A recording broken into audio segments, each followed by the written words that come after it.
atendimento e tratamento necessários para a saúde dos cidadãos. Defender o médico, o profissional creditado para o exercício da medicina, é defender a saúde. Simers.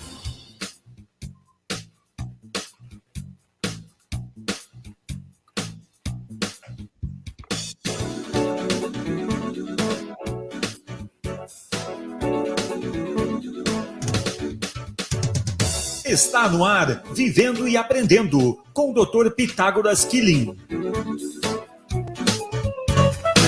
E tratamento necessários para a saúde do cidadão.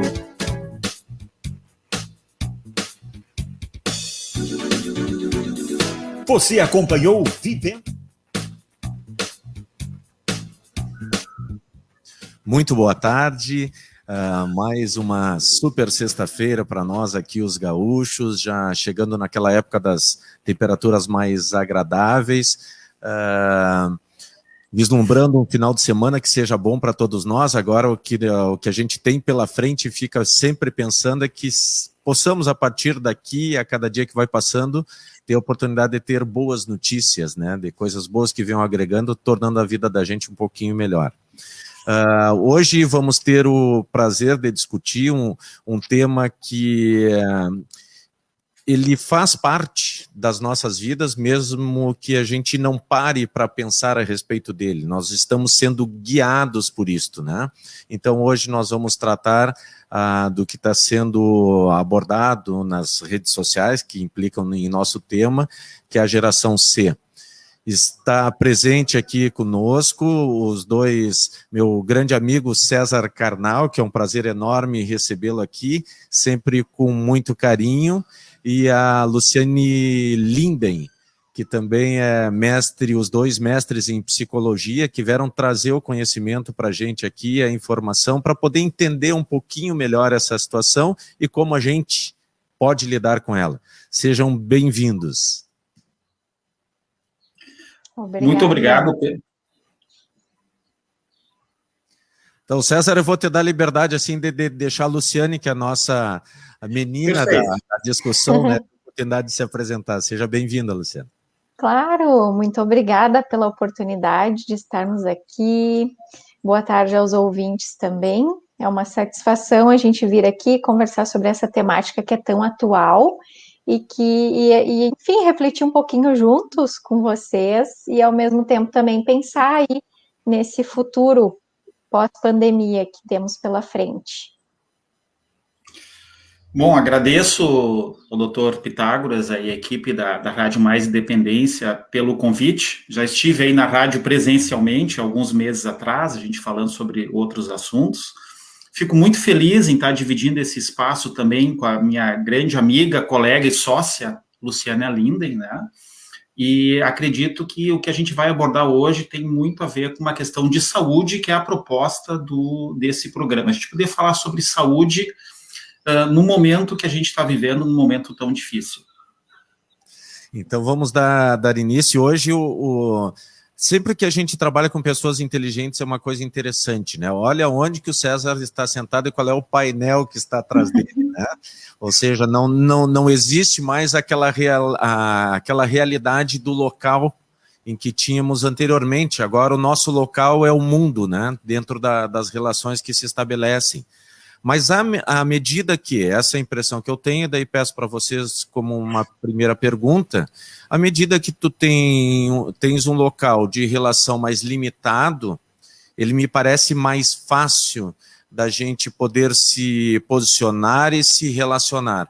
À medida que esse local se torna mais amplo, que é o que nós temos hoje dentro de redes que são mundiais e a quantidade de informação, isso vai se tornando uma coisa mais complexa e mais difícil.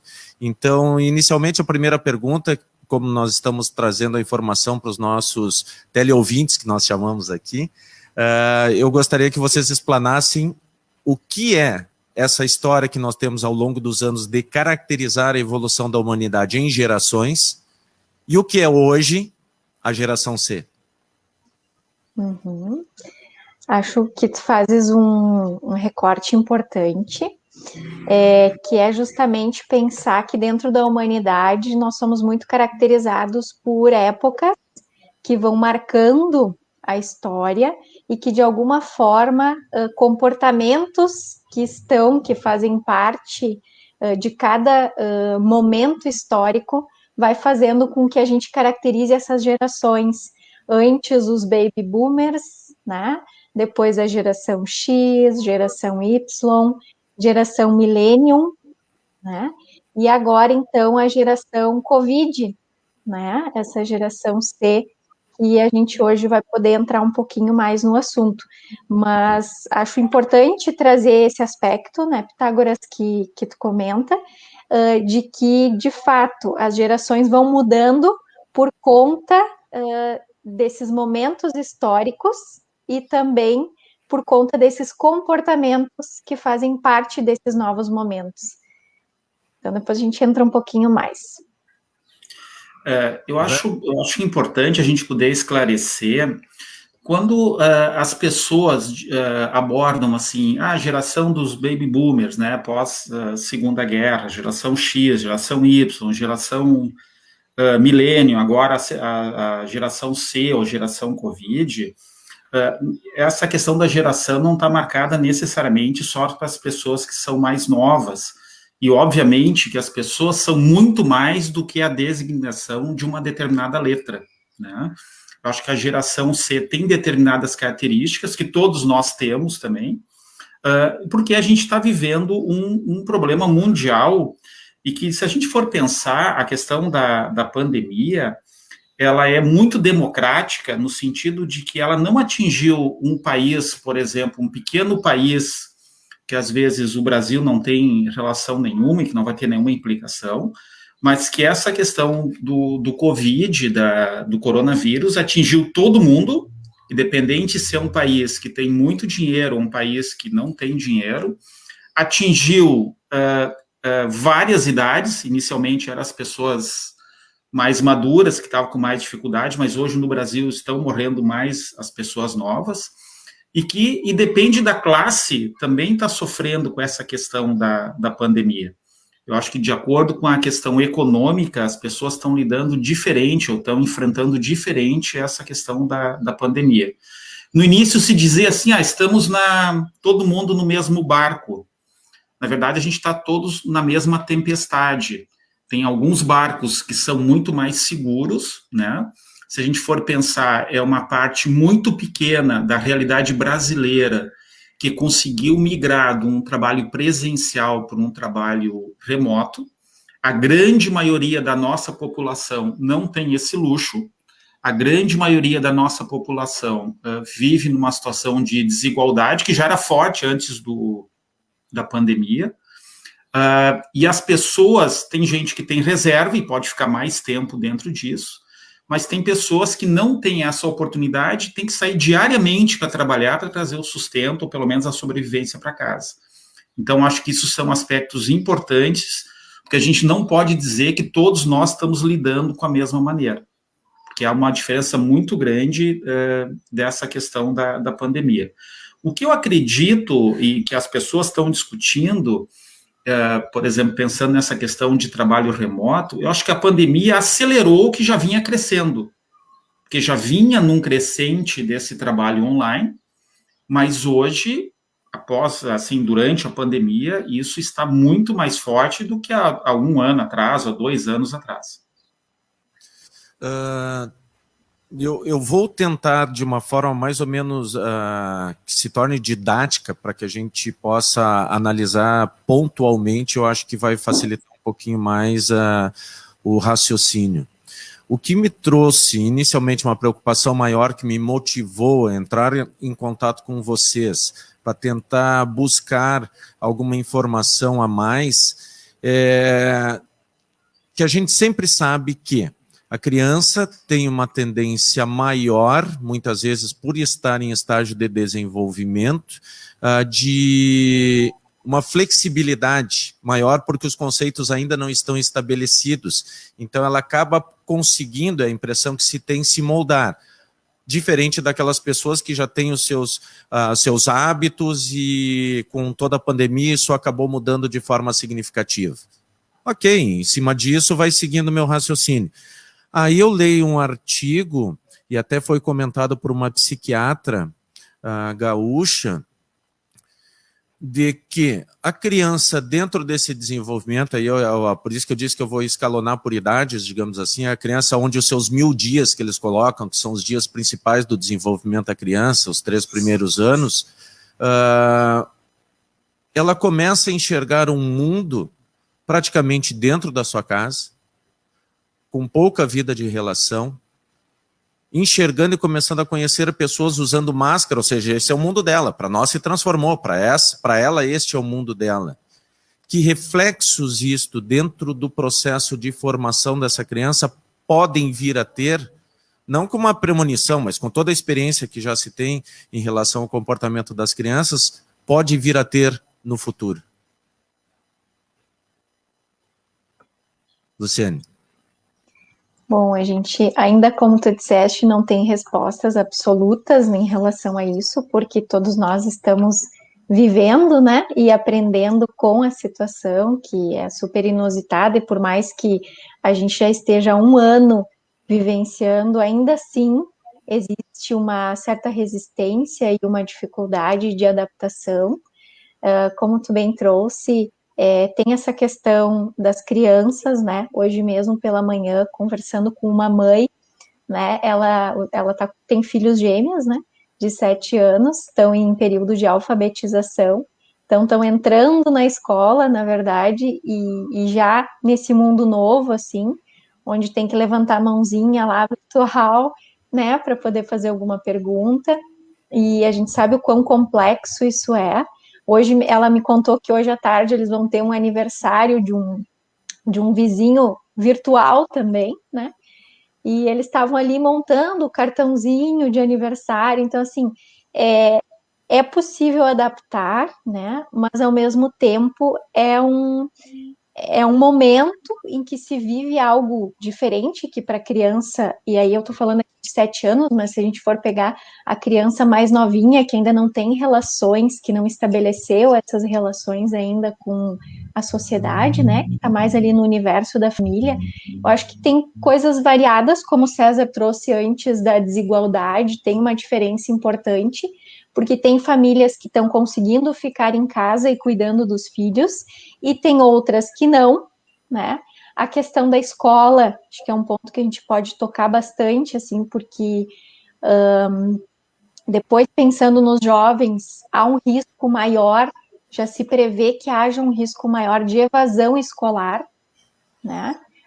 Que é uma constante, que à medida em que os anos vão avançando, se a gente for olhar para as próprias escolas, tem X turmas de tal faixa etária. Conforme vai chegando o ensino médio, esse número de turmas vai diminuindo, né? Porque, infelizmente, né, os jovens, alguns, né, vão desistindo de seguir estudando, e isso tem todo um impacto que a gente também pode conversar, o impacto que depois vai ter relação com a sociedade, né, que traz mais chance de criminalidade, menos perspectiva de satisfação, de realização com o trabalho, né, que eu acho que é um ponto que depois a gente pode entrar um pouco mais também, visto que eu e o César trabalhamos principalmente com carreira, né, e acho que a gente pode também entrar aí, mas vou passar a palavra então para o César complementar, por favor.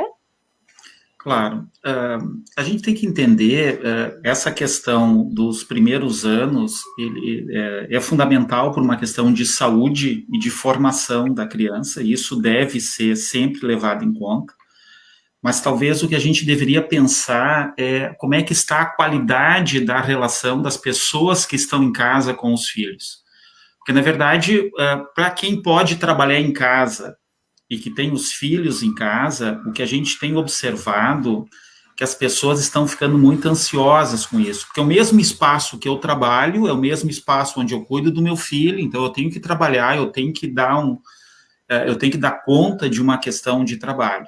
Aqui, até antes da pandemia, às vezes era muito mais definido isso. Bom, eu vou para o trabalho, lá eu trabalho, em casa, teoricamente, eu tento aproveitar um pouco mais a questão da família.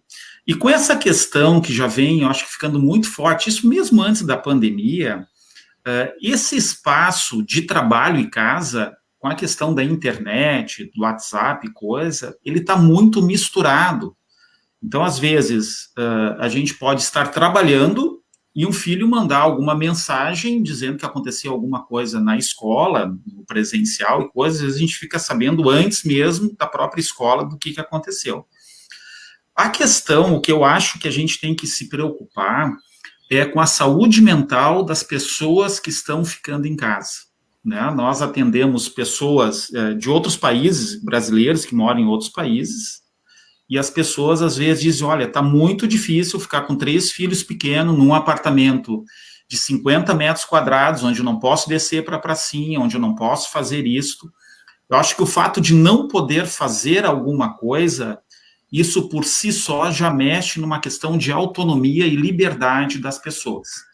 Mas voltando à tua pergunta, Pitágoras, eu acredito que todos nós, e as crianças são muito melhores nisso que a gente, nós somos muito fortes para poder lidar com essas situações.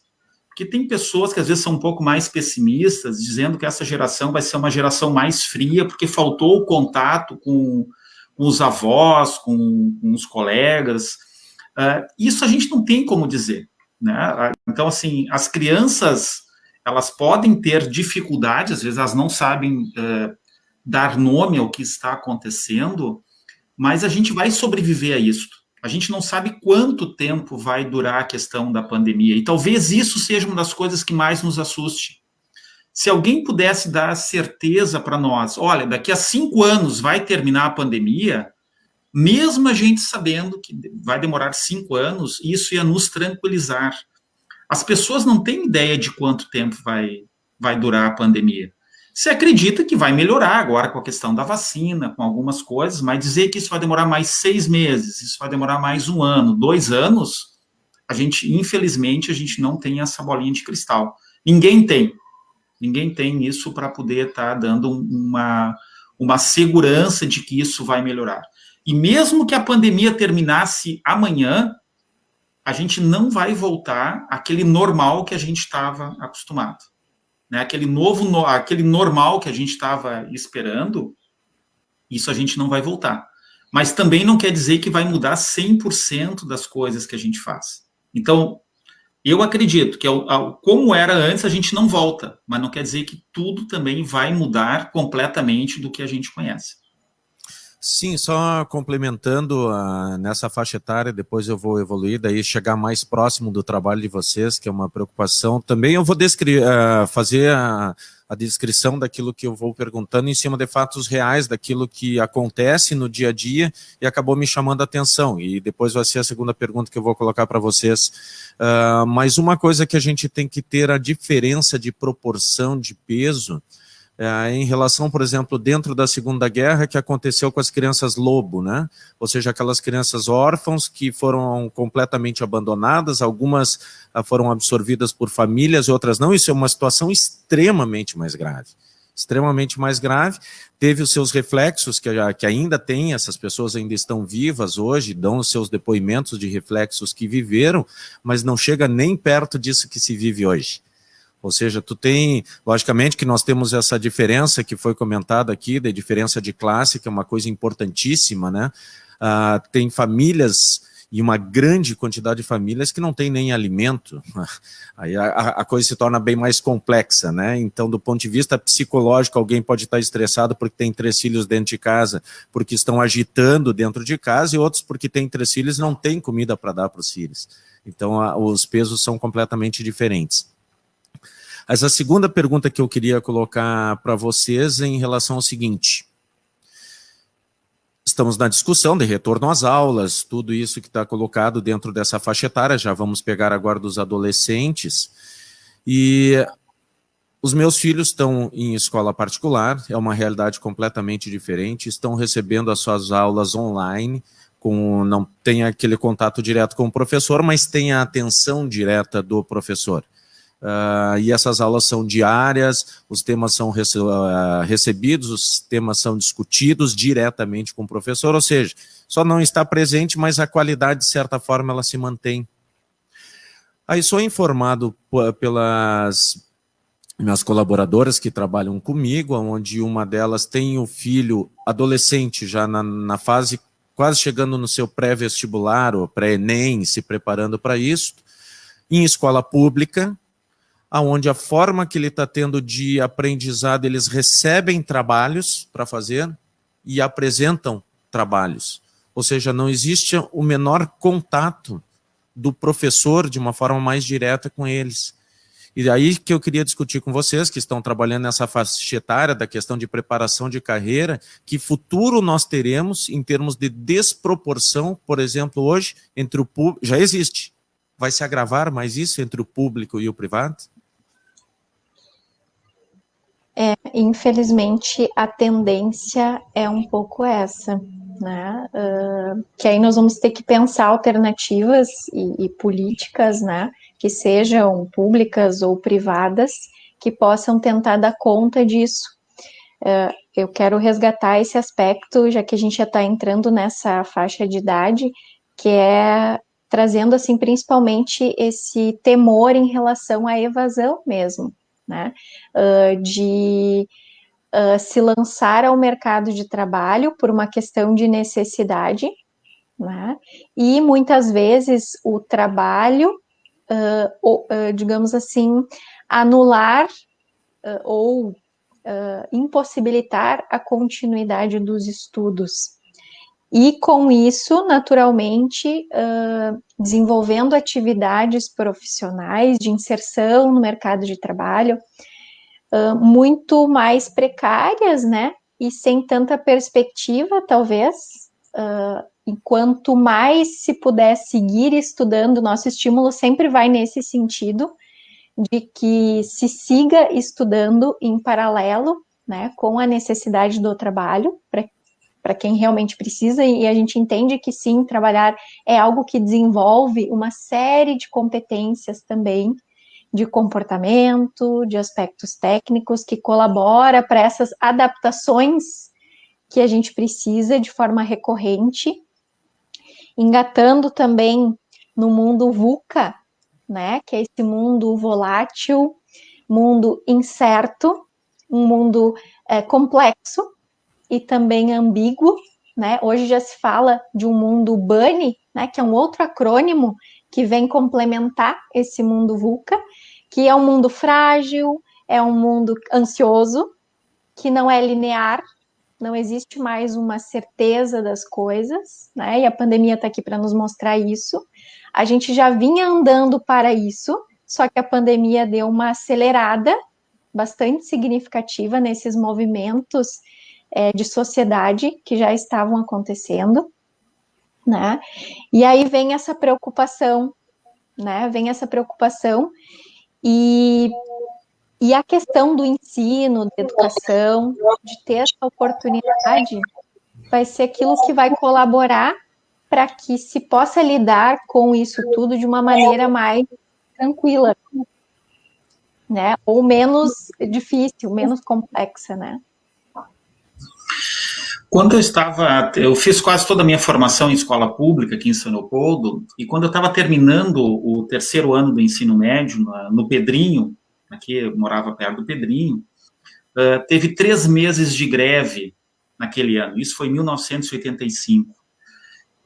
Isso quase me impossibilitou, eu e meus colegas, de prestar vestibular, porque as aulas foram quase até dezembro e início de janeiro, e para poder fazer a matrícula naquele tempo, precisava ter já o histórico. Hoje é diferente, né? Hoje existe um tempo maior.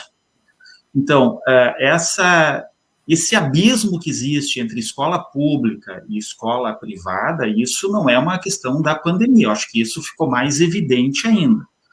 Não estou dizendo que toda escola pública é complicada, conheço escolas públicas que, dentro das suas limitações, estão fazendo o melhor que podem e um belíssimo trabalho, e tem escolas privadas que, de um modo geral, às vezes estão meio atrapalhadas também.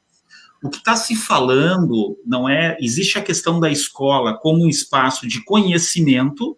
Bom, eu tenho um conhecimento X para poder fazer numa universidade federal um curso, e poder ter uma profissão e seguir a minha profissão, meu projeto de vida, meu projeto de carreira. Acho que isso é uma coisa.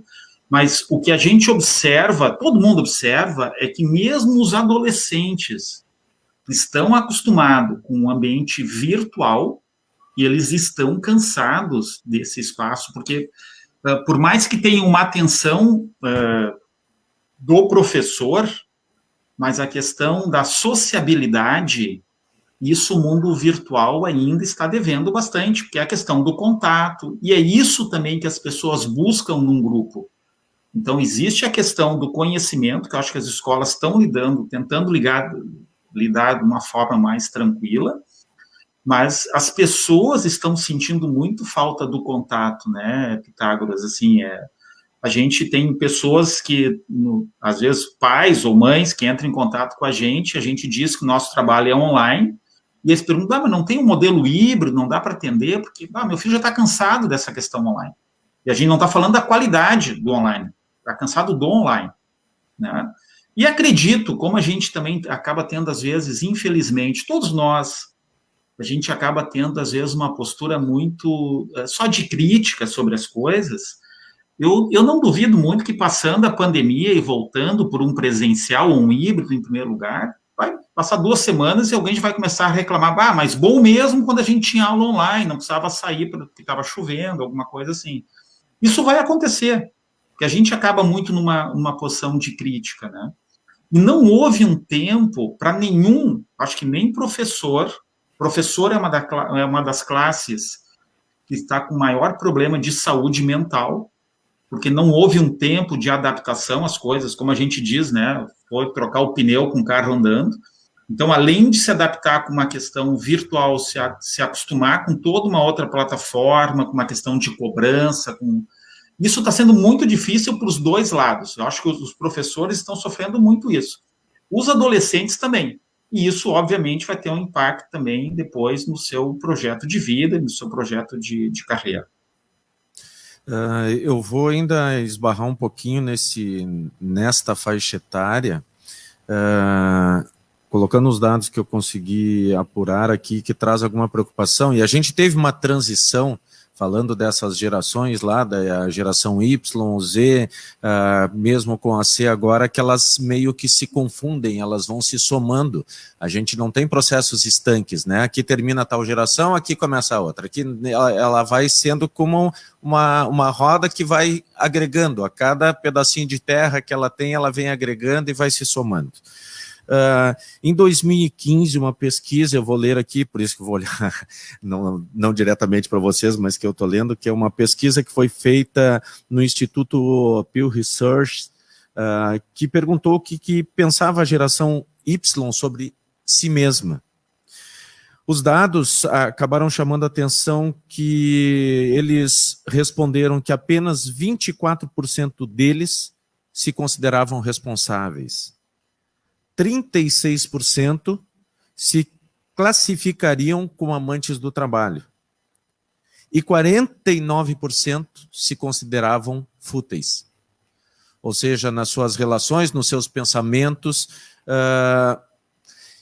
Essa dúvida que eu tenho é uma dúvida pessoal e todos nós temos à medida que quem convive com adolescentes ou quem tem filhos, existe o conservadorismo da gente como educador, como aquele que educa achando que aquilo que eu penso, a forma que eu tive de criação é a melhor forma possível.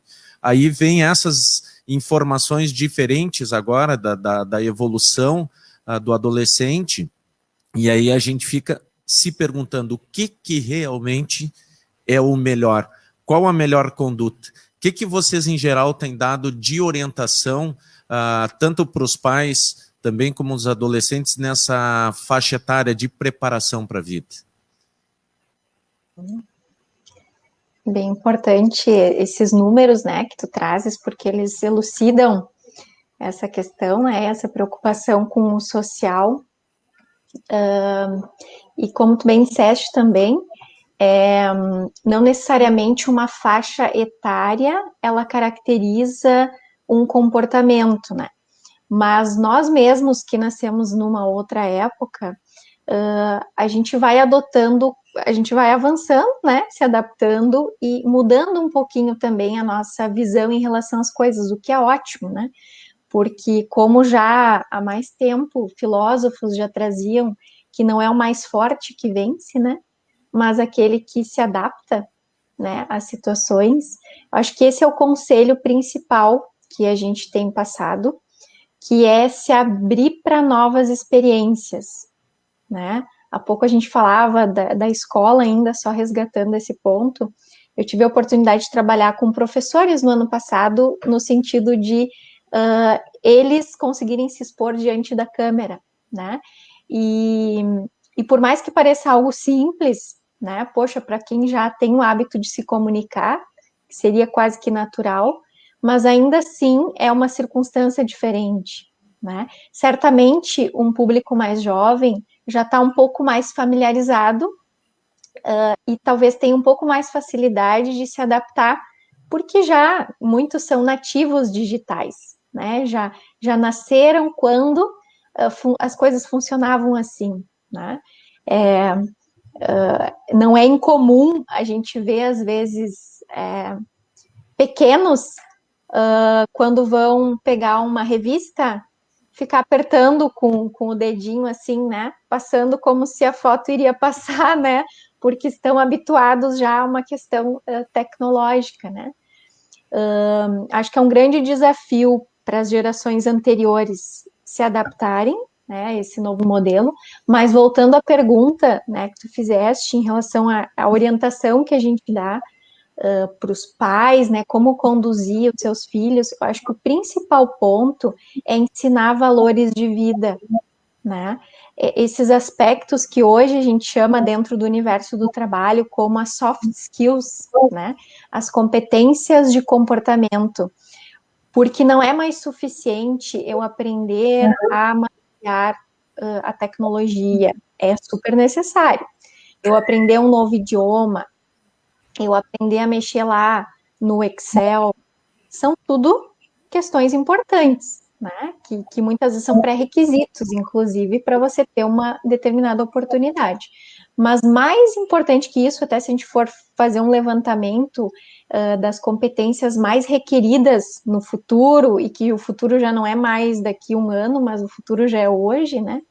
As principais competências no ranking do Fórum Davos, né, que reúne as principais economias mundiais, se a gente for olhar os 10 itens ali, tá resolução de problemas, tá adaptabilidade e flexibilidade, criatividade e inovação, né, relação interpessoal, colaboração, que em sua maioria são soft skills, são competências de comportamento que estão muito relacionadas com valores de vida, né? Que a gente também pode chamar de competências para a vida. Né? Eu acredito que ainda hoje, por mais que se fale sobre isso, e tem cursos, e as pessoas estudam, e as pessoas concordam quando a gente fala, eu acredito que hoje talvez uma das maiores dificuldades que todos nós encontramos, independência de uma geração A ou B ou C, ou independente da idade, eu acho que nós, de um modo geral, a gente tem muita dificuldade em lidar com pessoas e a gente tem muita dificuldade com a diversidade, né? Eu acho que isso é uma coisa muito forte. Eu trabalhei um bom tempo também na parte de recursos humanos, a Luciane também tem experiência nisso, e a gente